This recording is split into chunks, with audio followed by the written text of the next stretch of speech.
Now, the message for today is, you may be wondering why the title is Time to Move On. Lahat tayo may mga relationship and everything. So, if in case that you experience a heartbreak for the past year or maybe this year, maybe, oh, wow, perfect. It's time for me to move on. But this message is more than just, getting over from a heartbreak. It's actually a reminder for all of us, how can a relationship has been delayed or a relationship has been stuck in a one season of your life. Because I think that the problem in our life is that we settle on one thing, and then even our relationship is not excluded with it. What happened is we settle on some parts of our or areas of our relationship, and we thought that we just stayed here for good. But my challenge for you today is it's time to move on. Have you experienced a feeling that as if there's something more? Is there one here experiencing that, in spite of everything that you're happening in your life, you can feel it positively. You can feel it that there's something more. Do you believe that there is something more? Do you feel it? And somehow, if you don't understand it, there's sometimes in your life that you feel that there's something lacking, or maybe you're in between. You're searching for something, you want to do something, but at the same time, parang there's something lacking. I want to tell you this because this is very important for us to understand, because sometimes we interpret it as if it's brokenness. I want to tell you, you're not broken. Possibly, you've just been stuck. All right? Oftentimes, we thought being stuck is brokenness. What if I will tell you, you are not broken at all? You have just been stuck in one season or one situation of your life. And the problem is, the thing is, we have been delayed. Being delayed is a problem. The thing is, we thought if we don't understand in a proper context the delay in our life, we sometimes think settling is the same as delaying. Or sometimes we think waiting is delaying.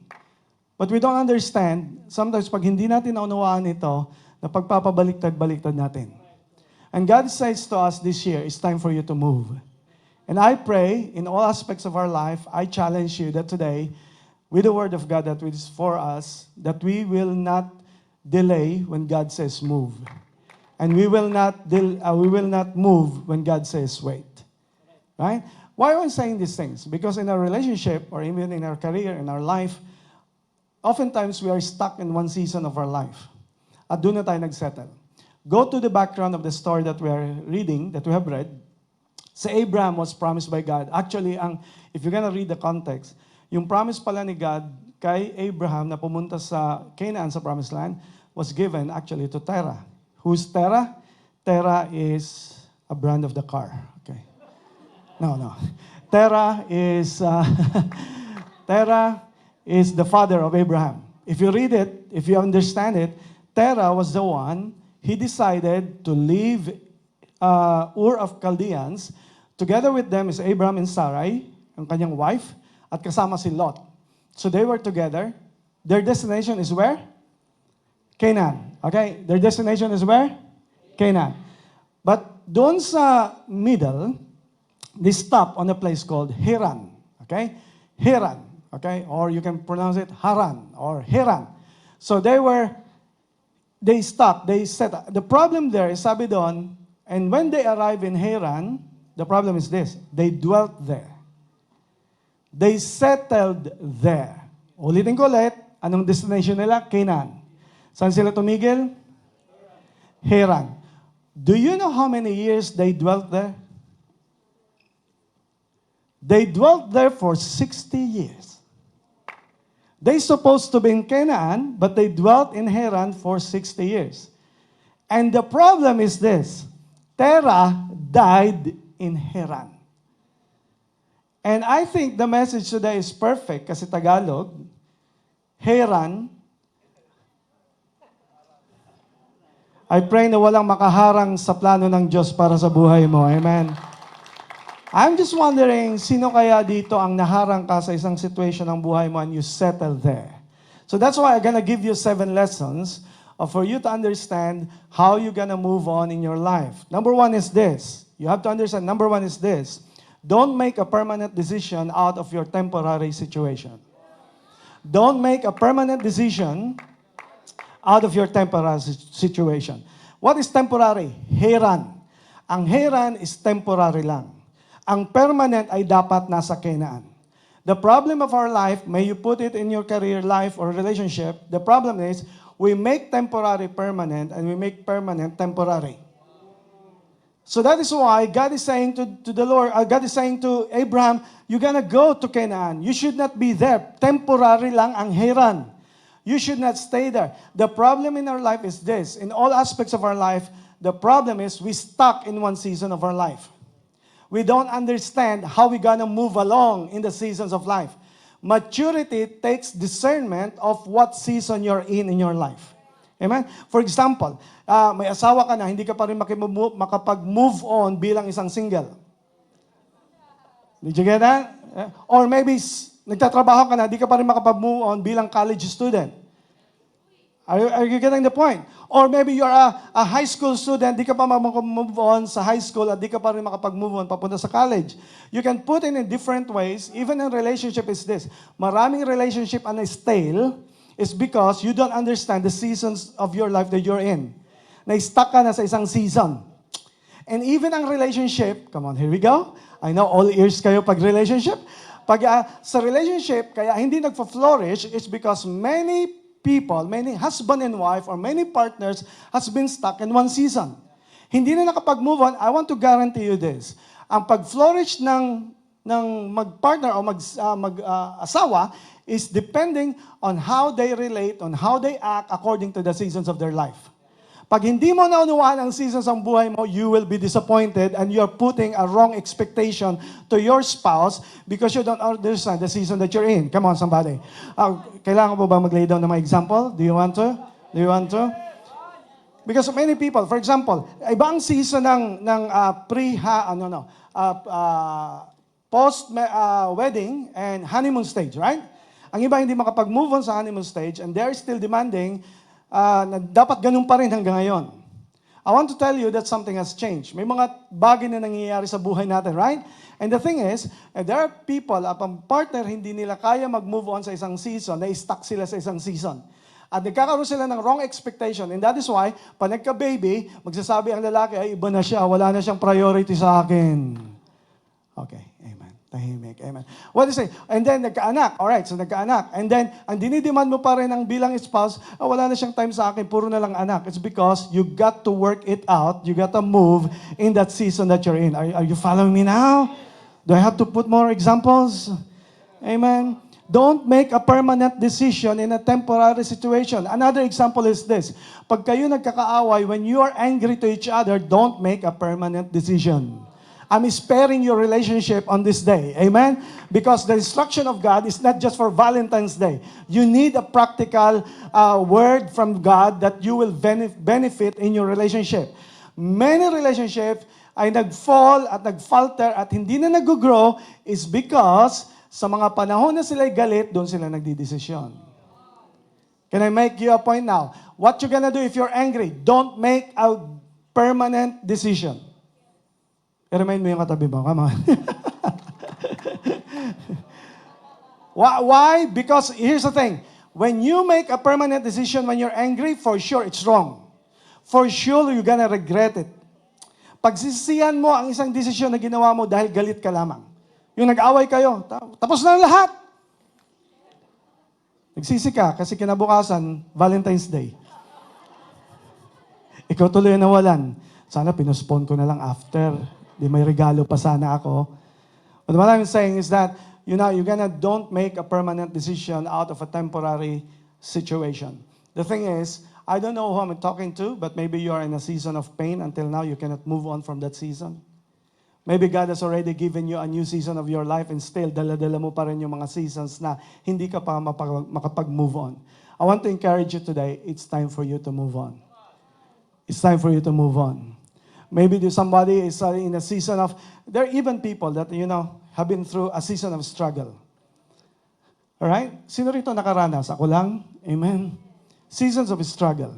Pero you will agree with me, most of us, ay hindi tayo makapag-adjust ng seasons na nasa seasons of promise ka na, but still you're still functioning as if you're still in the season of struggle. I hope you're following me. What God is saying is that you are now blessed. God has already healed you. God has already forgiven you. God has already given you a favor. But still your mindset as if you're still functioning from the last season. You're no longer in a season of struggle. You're no longer in a season of betrayal. You're no longer in a season where you're falling. You are now in a new season. So therefore, act according to your season. Because everything that is seasonal is just temporary. Can I tell you today, your failure is temporary. Your struggle is temporary. Your sickness is temporary. Your marital conflict is temporary. Your financial struggle is temporary. Your pain is temporary. So don't make a final, permanent decision in a temporary situation. Ang mali ni Terah is that he decided to make a permanent decision na dapat temporary lang. And that's what happened. And I want to declare to all of us, we want our life to flourish in the Lord. I pray that we should never make a permanent decision in a temporary situation. Amen? Temporary lang yan. Sabi mo sa katabi mo, temporary lang yan. Oops. I say it again, maturity is about knowing your context. Maturity is knowing about the season that you're in. Baka na tiyempan, sinabihan ka na temporary ka lang, pero ang tinutukoy mo pala, permanent. Tama? Or mawing permanent, sinasabihin mo na temporary. What I'm saying, dapat may maturity tayo na alam natin kung ano yung permanent at alam natin yung temporary. Come on. Marriage is permanent. Amen? Serving God is permanent. Hindi yan optional. Hindi yan pag okay ako, saka ako magsaserve. No, it's not optional. What I'm saying is that yung pagsaserve ko kay God, dapat permanent yun. Hindi yan optional, hindi temporary. Amen. Sino ito yung nagpipray na hanggat tumanda ka, hanggat kunin ka ni Lord, nagsaserve ka sa Kanya. Amen. Woo! Thank you, Jesus. Don't make a permanent decision in a temporary situation. Okay, a tip, ha? Okay, pag galit, space, don't talk. The more you talk, amen? Amen? The more words that you don't like, ang lalabas dyan sa bibig. Amen? Ang words natin is a source of life and death. Pwede yan magkaroon ng life at pwede rin yan pumatay ng pangarap, pumatay ng emosyon, pumatay ng something. Bakit ito yung preach? Sabi mo, Pastor John, Valentine's Day ngayon. Here's the thing. Ulitin ko ulit why I'm clarifying this. Because I say this again, you didn't need a heartbreak for you to be awakened of what really love is. Oftentimes, ang kalaban ng relationship is status quo. Oftentimes, ang kalaban ng relationship is mediocrity, nominal. Sometimes, ang problema ng relationship is yung ganitong words. Okay naman kami. So, wala nang move na ginagawa. The more tumatagal ang relationship, the more nagiging nominal ang expression kasi alam ko naman na love niya ako, alam niya ako love. So wala nang effort, wala nang intentionality.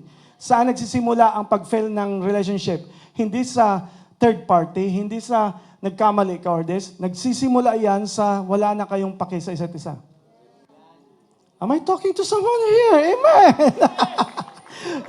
yung dati, nung nililigawan mo, pambihira, di ba? Yung nililigawan mo, pambihira, may roses dito, may chocolate dito, hinahatid mo, going there back and forth, kinukumusta mo, tinetext mo. Ngayon, dahil used na kayo sa isa't isa, gamay nyo na yung isa-isa, status ko na lang, okay na yan. At pag love mo siya, love na love ko. Ang tanong, I'm always saying this, there's no problem about your love. The problem is expression of your love.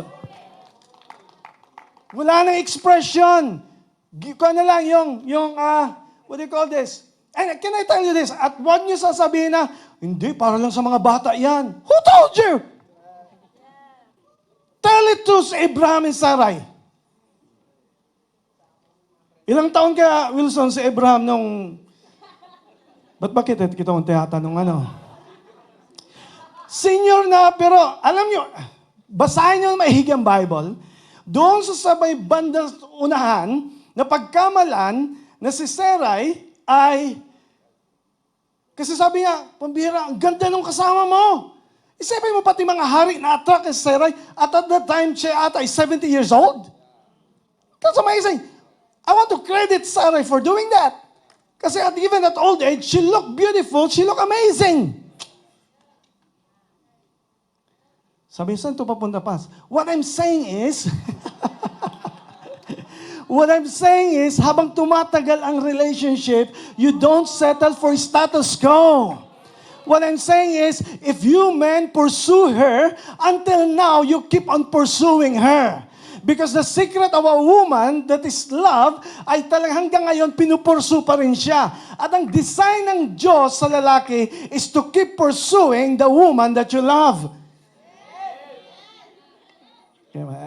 Amen. Come on, ladies. You're with me. Amen. Don't worry. Bibeltahan natin.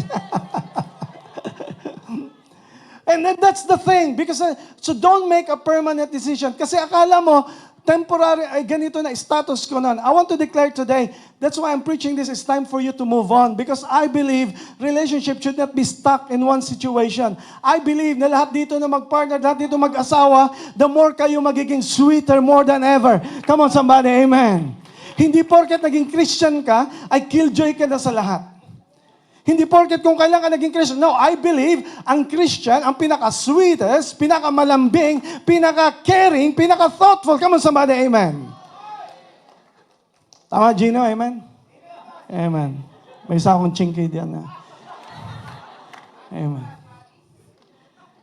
Don't make then make a permanent decision out of. Kasi it's time for you to move on. Kasi akala nyo, ang preaching na to, message na to, ay para lang sa, heartbroken ka, move on ka na. No, that's not what I'm talking about. What I'm talking is, you move on from your status quo. You move on from your mediocrity. You move on from a very being nominal. You move on from where you have been stuck. I declare that God is a God of progression. I believe as time goes by, the sweeter as the years go by. Sabi mo sa katabi mo, sweeter as the years go by. Amen. Number two. Don't settle for don't settle where you were only meant to stop over. Don't settle where you were only meant to stop over. Okay? Here's the thing. What if saan ulit ang destination nila? Canaan. Saan sila tumigil? Haran. Kasi ang totoo noon, ang Haran, stopover lang.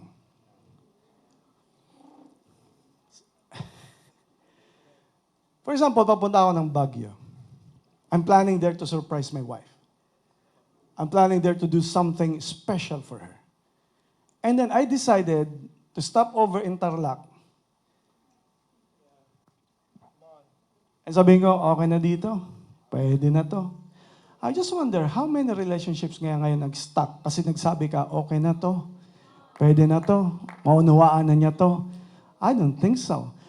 Marami kang na-miss, pati yung plans and preparations na ginawa mo, you will miss it because you don't continue to your destination.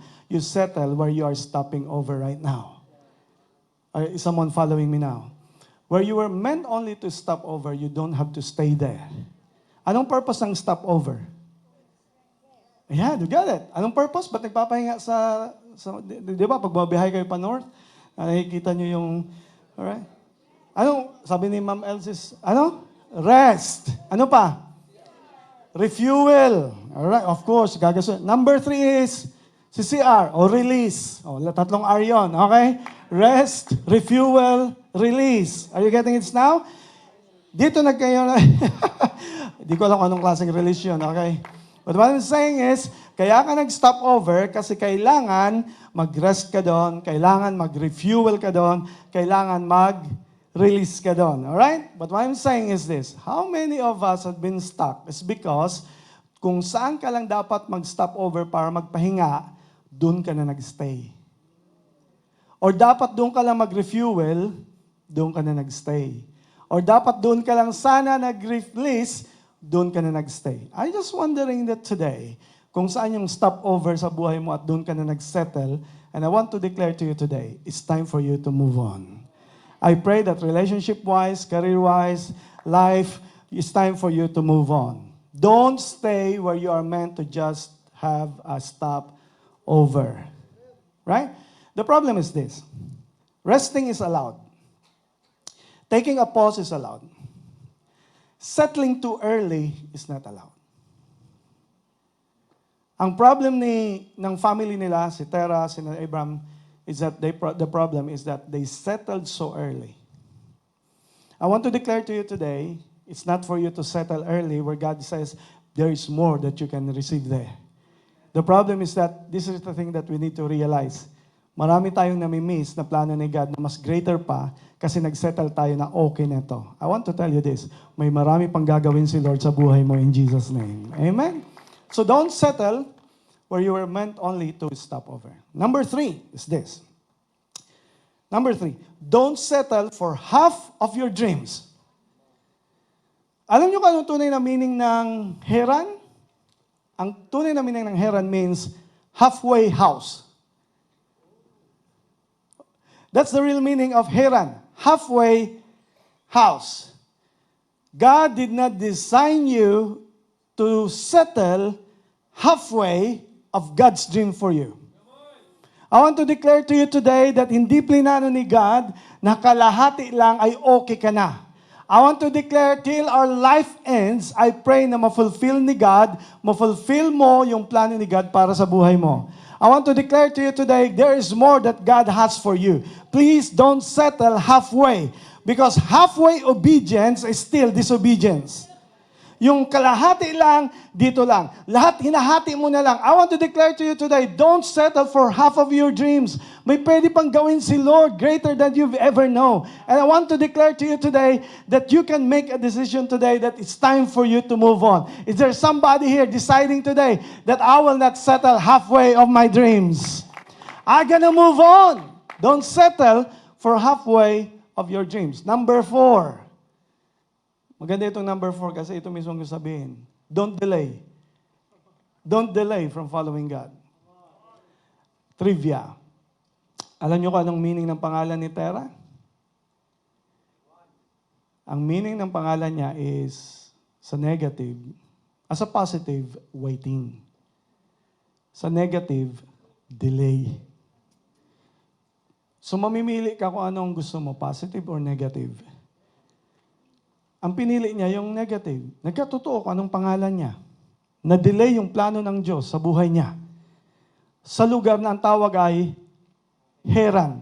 Isipin mo yon, Terah ang pangalan niya, Tagalogin mo lahat, pasok eh.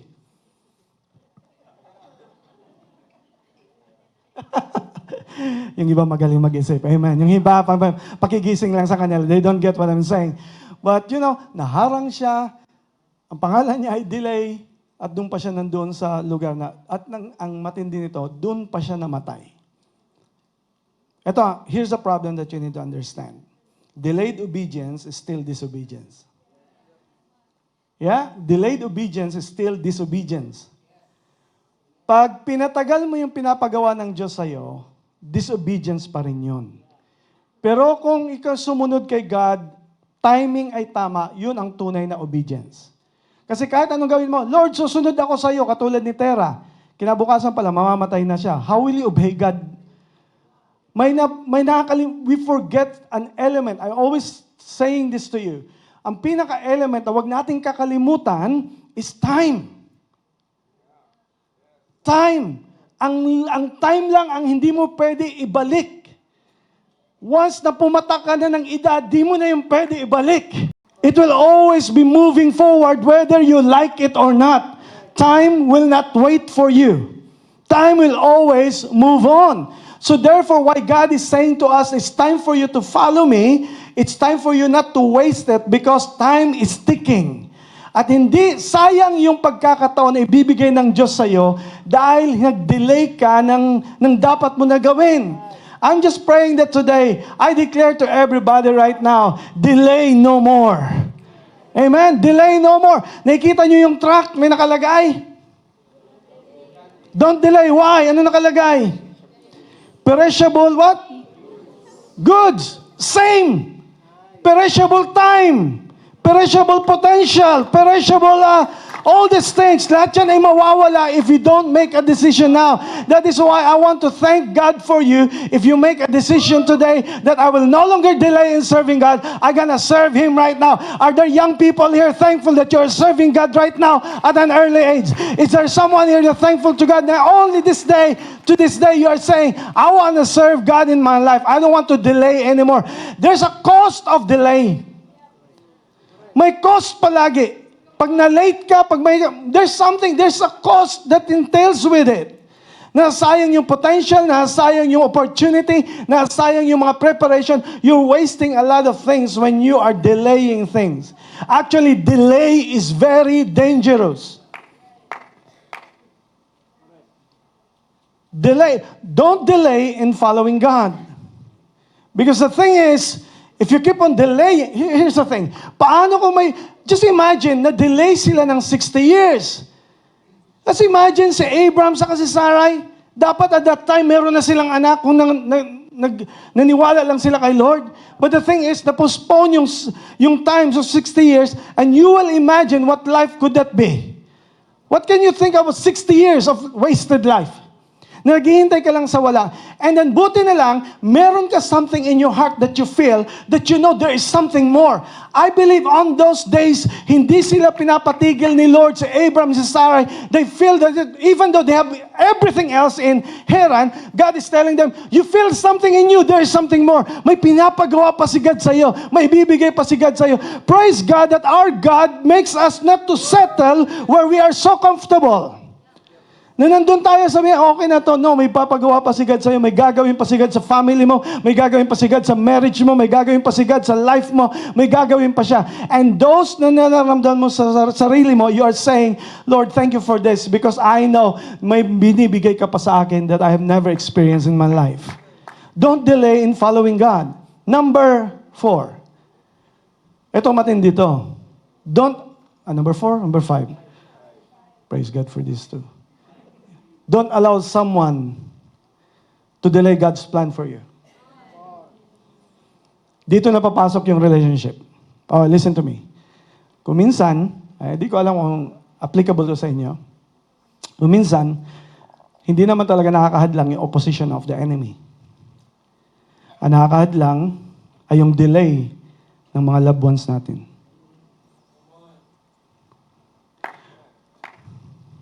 Pause for a while, think about it. Kasi pag opposition, madaling ma-determine is from the enemy.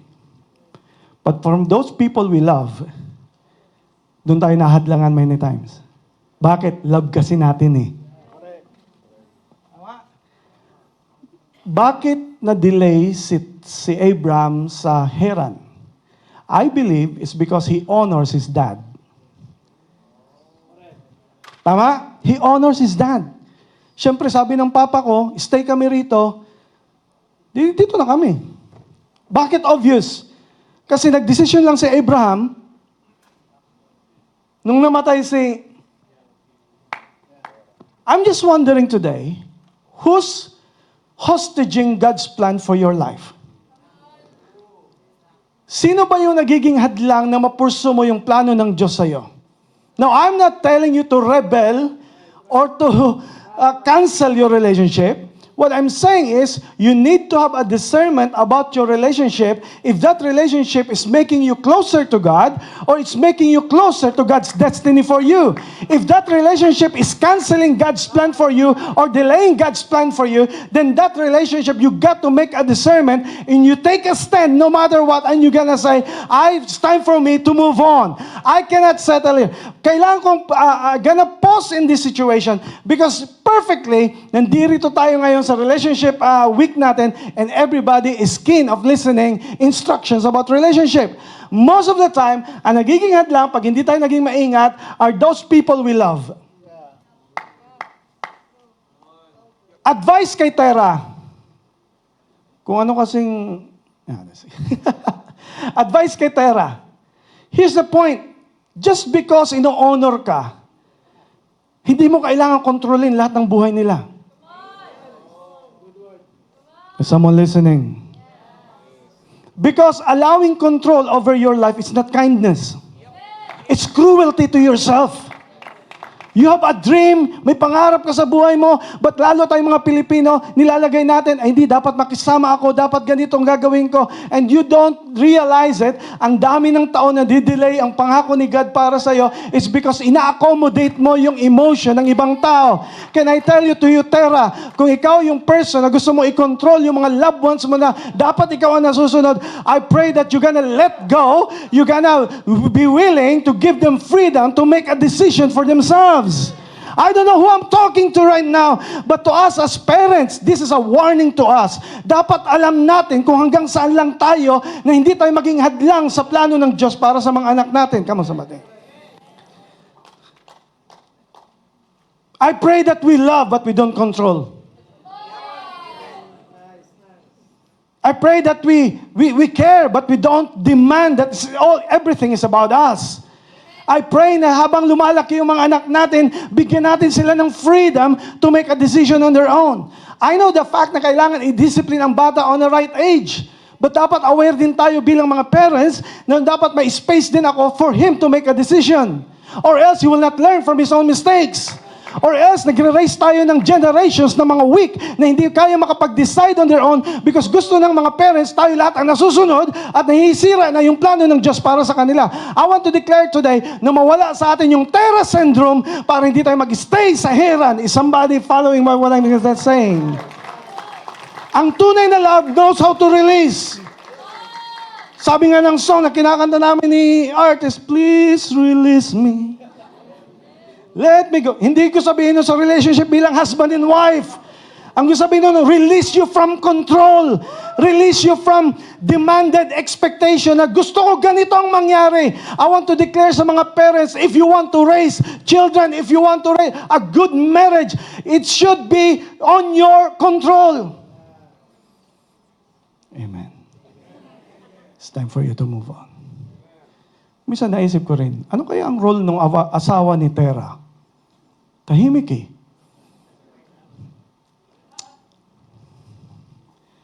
I pray sa atin lahat, I pray. If we have a tendency to control, here's the thing, control can never improve relationship. It gradually destroys it. Amen. Tahimik tayo. Okay, tapos na tayo. Amen. Time to move on. Why I'm saying this? Kung nagkamali ka man, because ang context mo, yan ang kinalakihan mo, yan ang narealize mo, but now that you are now a child of God, I pray it's time for you to move on. Kung mali man yung style mo, it's time for you to move on. Don't waste another year in Haran when you can enjoy your life in Canaan. Don't stay no longer. It's time for you to move on. I'm not talking about a place. I'm talking about where you have been stuck.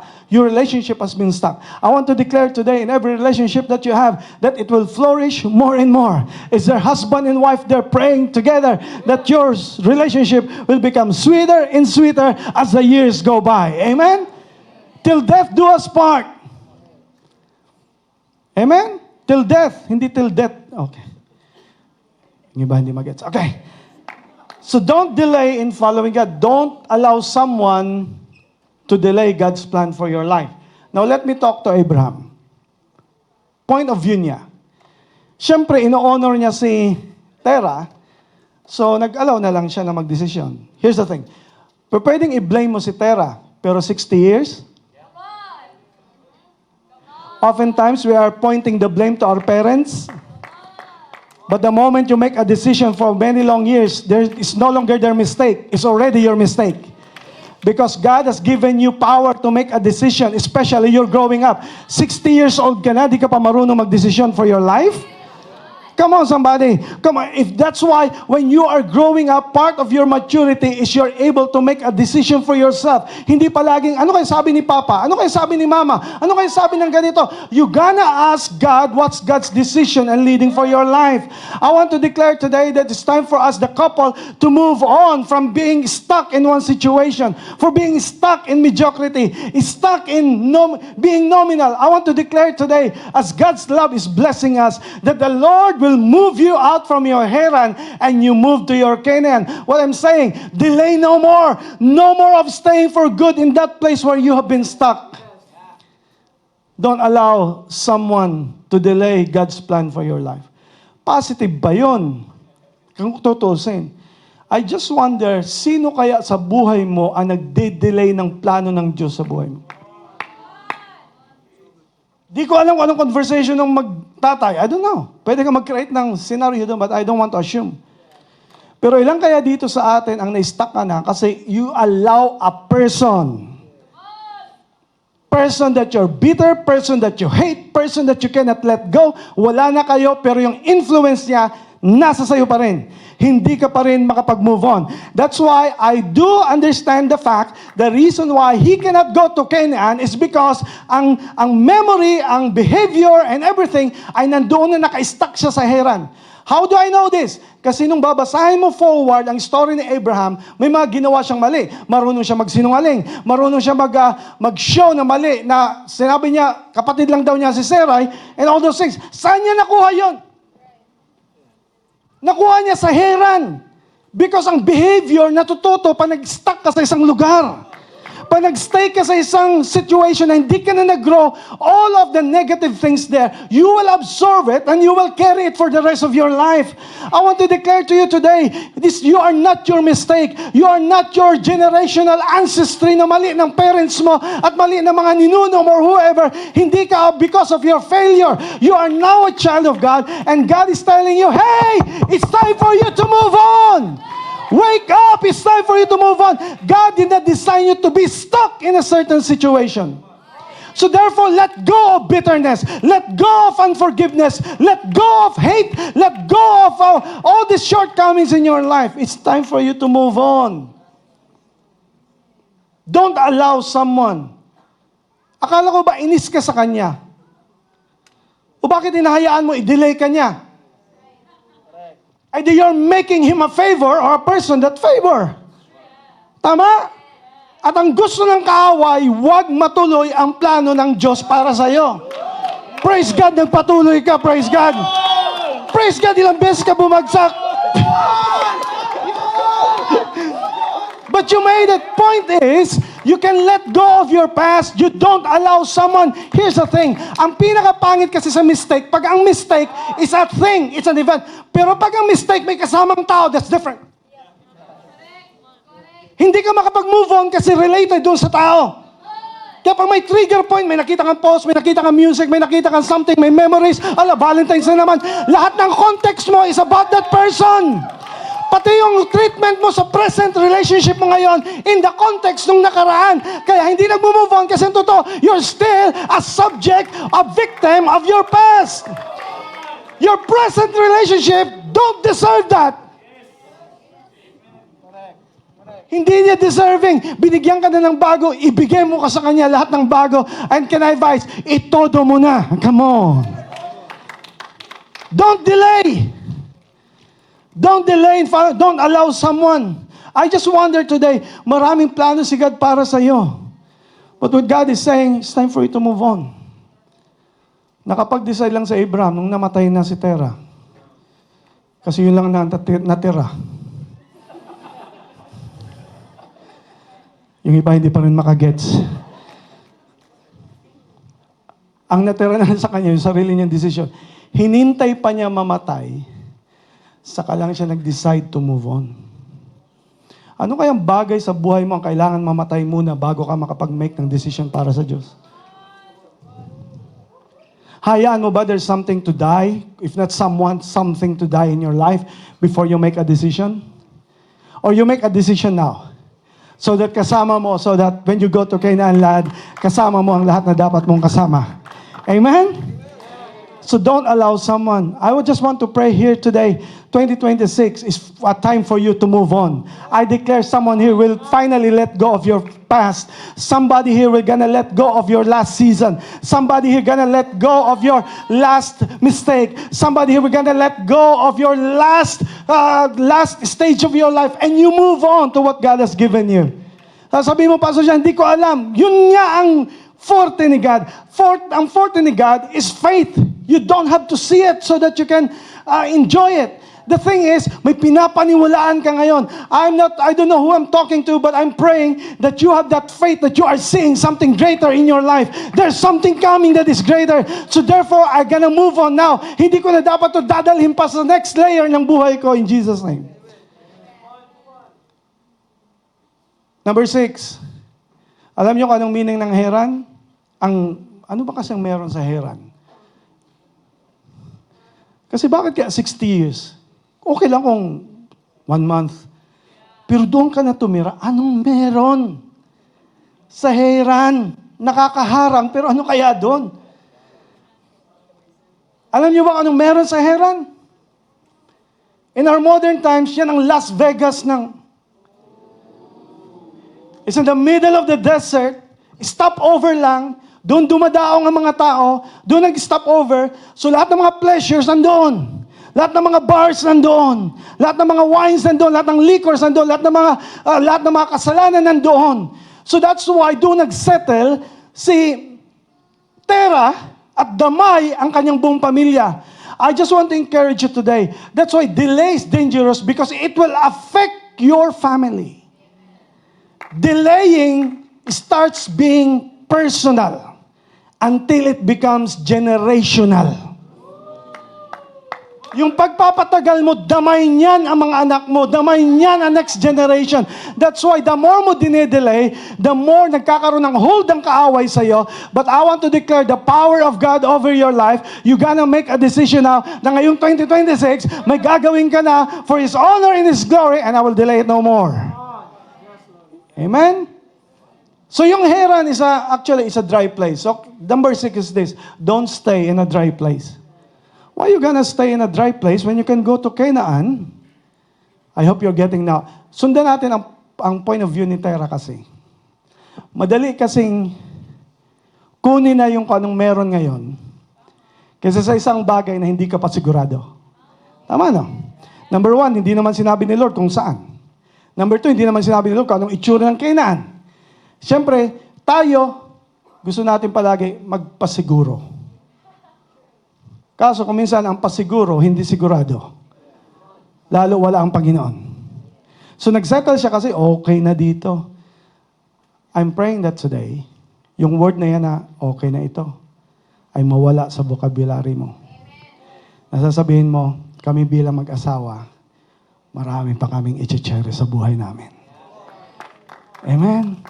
Ayun, Pastor John, 70 years old na kami. It doesn't matter. This is not about age. This is about my choice. If I want to end my life, matapos ang buhay ko, gusto ko ang Valentine's namin ay hindi lang pang February 14. I'm gonna keep on loving, and here's the thing that you're gonna understand today. Don't stay in a dry place. Ba't ka mag-stay kung saan dry ang married life mo, dry ang family life mo, dry ang buhay mo, when you can go to Canaan and enjoy God's blessing for your life. Amen? Is there someone here ready to go? You're gonna get out of the control of someone. You're gonna get out of what people say about you. You're gonna get out of your mistakes. You're gonna get out of you being nominal. You're gonna get out of being status quo. I declare for you that today, starting today, husband and wife, kayong mga mag-sweetheart ngayon, I pray kayo na magkatuluyan. Did you hear that? Parang hindi ka agree ah. Bakit? May iba pa ba? Ay, grabe ka. Wantan ka ng 2 services para... Pero my thing is, kung kayo na mag-sweetheart today, sino pa ba? Saan pa ba? Ay, di pa punta yan ng Canaan? Ba't titigil kayo sa Haran? Ba't nagpapaharang kayo ng... That's why I praise God this year. Ang dami kong ikakasal. Come on, somebody. Because point is, ba't ko pa i-delay? Bakit? May hinihintay pa ba akong iba? May reservation pa ba ako? Come on, ladies, I'm helping you now. Bakit nga ba? Bakit? May reservation pa ba? Kung ikaw talaga, di ikaw. Kasi, Pastor, ang problema ko is finances. No! My license is okay now. Kung gusto mo, walang gastos.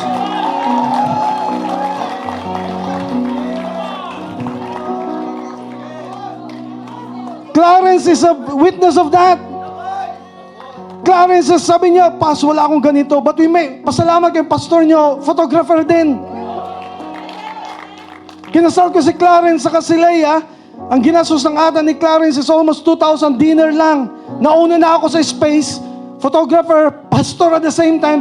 Sabi ko, no, ang table na gusto ko yun, sa may kantong yun, harap ng sunset. And then, naupo ako doon, pinareserve ko, here comes Clarence and Leia, and then, actually, kakain lang talaga doon. So, 2 tables lang with his family. Pero tumayo ako, and then sabi ko, pumesto ka dyan, ipa-proper marriage ko kayong dalawa. Alam mo, ang view namin is sunset ng Antipolo. Pag sa picture, akala mo, million. Well, my point is this. It's just an example. My point is, bakit mo pa dine-delay? Kung manliligaw ka, manligaw ka na ngayon.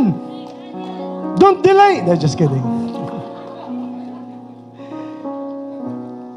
Alam mo, itong mahirap sa Equippers Church ng Manila, nakakonvict na yung tugtog. Pero nagtatawanan pa tayo, amen. Hiram kaya mag-forward na tumatawa. But I hope you get the point. Kasi marami pa kayong laughter na i-cherish pag sinunod mo ang kalooban ng Diyos. Marami pa kayong enjoyment. I want to declare to all husband and wife here. Pero pwede ba as we close this is what we're gonna do. The last point is, kasi 7, last point, it's time for you to move on. Kailan binigay ni God ang promise kay Abraham? Kailan? Nang kumilos sila.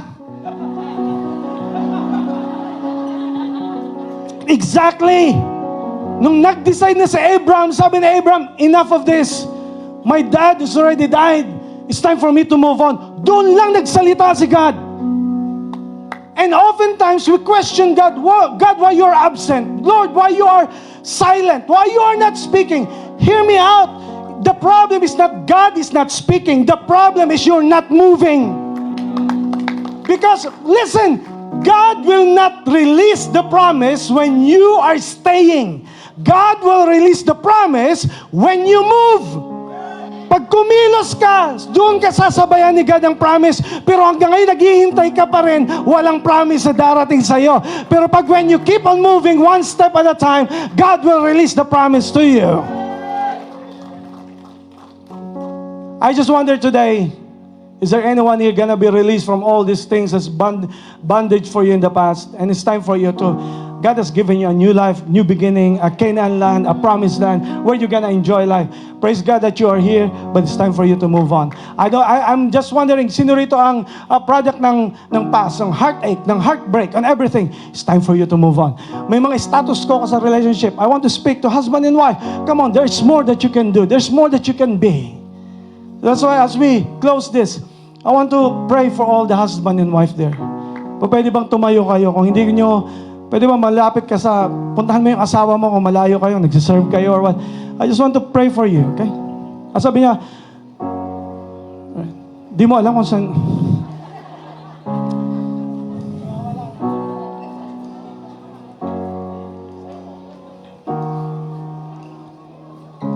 Praise Jesus. This is a different altar call. Can I call you to come here, please? Husband and wife. Come on, join us. Join us. Husband and wife. Be with your wife. Be with your husband.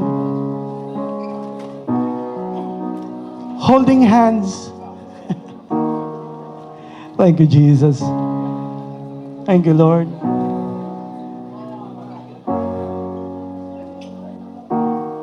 Praise Jesus. Come on, more are coming. Amen. Kung ang asawa nyo nasa abroad, you can still come. O kung wala siya dito, of course, you can still come. Pero pwede ba, can we just pray for all these couples? Kasi ito rin ang pupuntahan nyo someday. Amen? This is your Canaan. Okay? Can we all stand and we're gonna pray together for this, all the couple? Kung wala yung wife nyo, walang husband nyo rito, you still here. Come here. To those single people na nandiyan kayo sa likod, pwede ba ilay hands nyo, you can come here. Come on, this is what you're gonna pray and declare. Husband and wife, hold hands. Amen. Guys, dito ako kay fiancé mo. Sino ba ikakasal ko this year?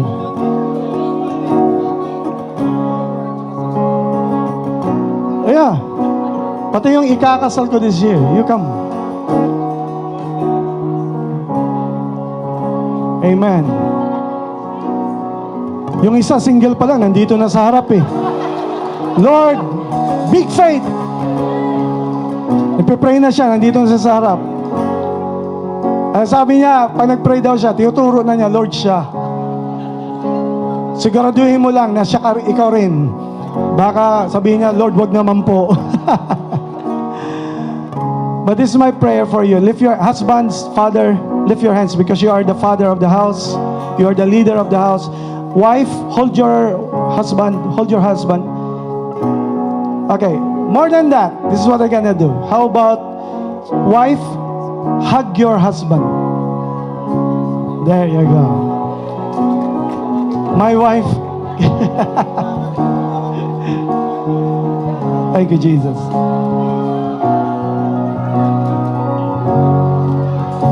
I'm gonna pray for you.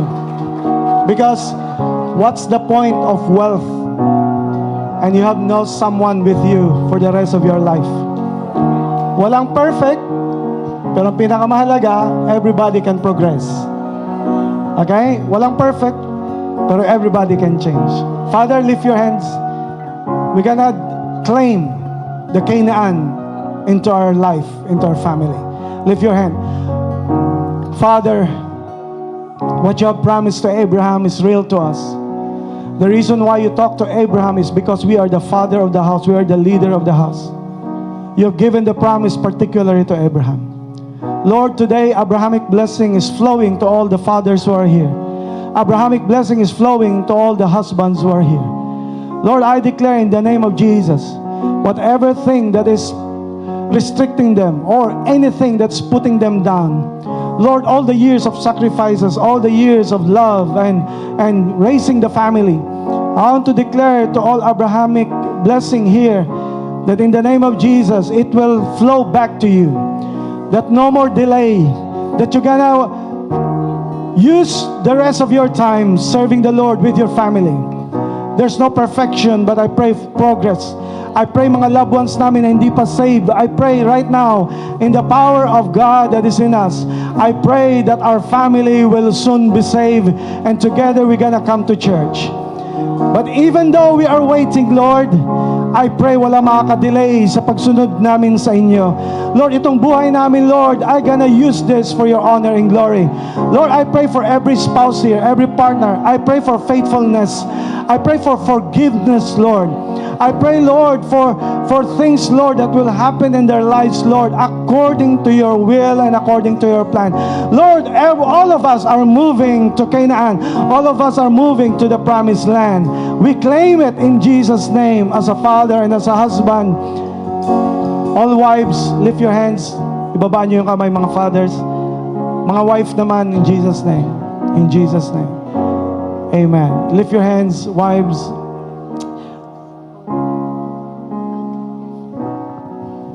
Thank you, Jesus.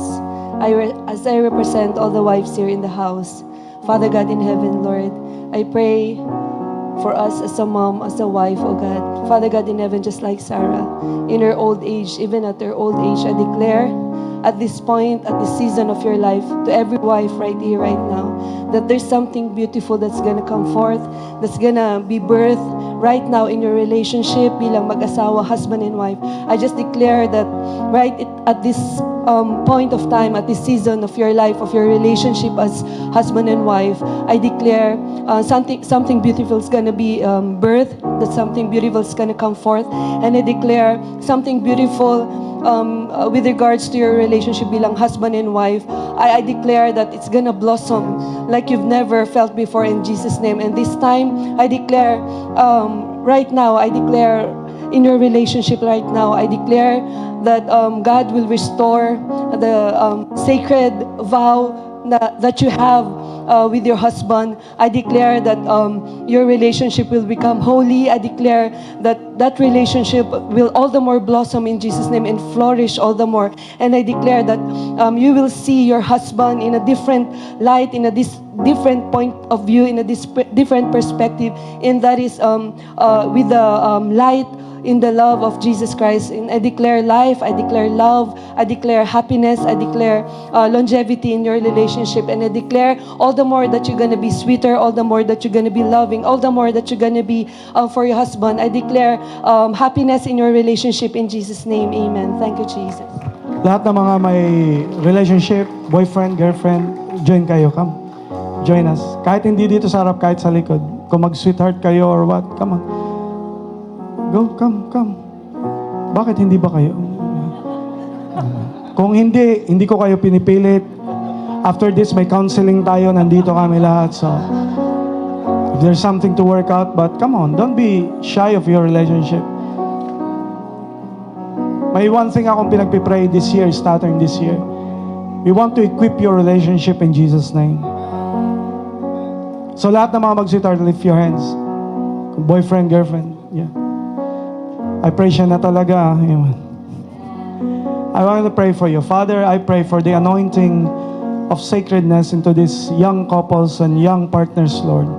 I pray, Lord, anumang bagay ang mga nangyari sa kanila, I pray that they move on to a greater relationship that they have in you. I pray, Lord, maging sentro kayo ng relationship nila. I pray, Heavenly Father, na sa araw na to, I declare two things. I declare forgiveness, and number two, I declare faithfulness. Magsimula tayo sa forgiveness. Siguro ito yung panahon na di ko alam kung anong, where are you going. It's time for us to say sorry, and then magpatawaran kayo. I don't know what you're gonna say. I'm sorry sa mga lahat ng pagkukulang ko. I'm sorry. And it's time for you to move on. How about kasama ang mga husband and wife? Kasama ang mga young partners. Pwede ba? Can you just speak to the person standing beside you? I'm sorry sa pagkakamali ko, but it's time for us to move on. Bagong simula in Jesus' name. Amen. Amen. Sorry, di kita nabigyan ng rose kahapon. Sorry, di kita nabigyan ng... Sorry, hindi kita nalibre kahapon kasi ubos na ang sweldo. But seriously, panahon na para magpatawad. I want to declare, all hands lifted. Lahat ng mga may relationship, all hands lifted. I want to declare to you in Jesus' name, it's time for you to move on to the next season of your life. I declare over you forgiveness. I declare sentiments, sama ng loob, kinikimkim na sama ng loob. I declare freedom right now. Magsimula ang forgiveness to the person that we love the most. And I pray if there's a relationship here that is not doing good, I pray, Heavenly Father, the intervention of the Holy Spirit. I pray restoration. I pray, Lord, healing. I pray, Lord, may somebody here na maybe husband and wife, hindi nila kasama. But I pray, hindi sila ma-feel bad about this. I pray the more sila magkaroon ng hope na may pag-asa, Lord. You can do something amazing. I pray sa mga broken marriages. I pray, Lord, ikaw po ang mag-guide sa kanila to the will that you have for them. I pray protectionan mo po lahat sa bawat ginagawa naming desisyon. Lord, pray, and we pray for all our children. We bless na ang decision namin will be for your honor and glory. Amen. Lahat ng single, taas kamay. Lahat ng single, taas kamay. Lahat kayo, syempre, na nasa likod. Alam nga naman, double kayo, nandiyan kayo dyan. Dumadami. Bakit? Single ka, may pangatlo pala. Single, pag sabi ng single, wala. Taas kamay, single. Okay. Huwag niyo kahiya yan. It's a blessed thing. It's a blessed thing. Can I tell you, mga single? Ang totoo, nobody will complete you. I am releasing you for that. Huwag yung isipin na porque wala kang boyfriend, girlfriend, hindi ka complete. No, that's a wrong thinking. Kasi kahit asawa, hindi talaga makakapag-complete. Kasi isa lang person ang makakapag-complete sa tao, and his name is Jesus. Lift your hand, all the single. Tayo ngayon, ang harap sa kanila, tayo magpipray sa kanila in Jesus' name. Lift your hand, single men, single women. Lord, I pray in Jesus' name. I pray na bigyan mo sila ng proper decision of choosing the person that you have for them. I pray, Lord, alisin niyo po sila sa relationship na mali at ibigyan mo sila, Lord, sa tama. I pray, Heavenly Father, yung pipiliin nilang person will be according to your will. Protection mo sila sa kanilang decision at sa kanilang choices, Father God. If it is not yet time, Lord, give him the timing when they're gonna do it, when you're gonna send that person. I pray for their patience, and I pray, Lord, for their submission to your will. Lord, I pray for everybody here in this house. All hands lifted now, right now, in Jesus' name. Harap na kayo sa akin, everybody right now. Sa aming mga bisita, the reason why you can be saved is because first somebody saved you. And that's Jesus. So, is there anyone here na binubuksan mo ang puso mo at sinasagot mo si Jesus, na you are saying, Lord, ikaw nagmahal sa akin and I want to receive you in my heart? Sino rito ang sasagutin si Jesus na nagpo-propose sa iyo ngayon?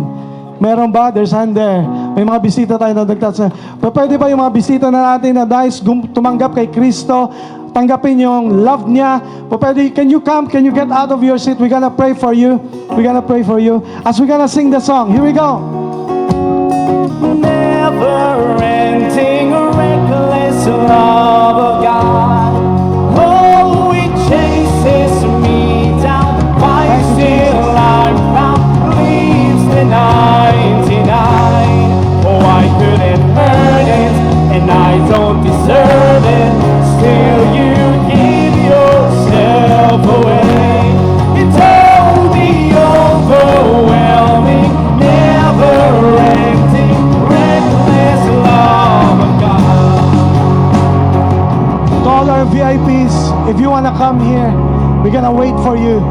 If you want to give your life to Jesus, come, as we sing. Never-ending, reckless love of God. Oh, it chases me down, fights till I'm found, leaves the 99. Oh, I couldn't earn it, and I don't deserve it.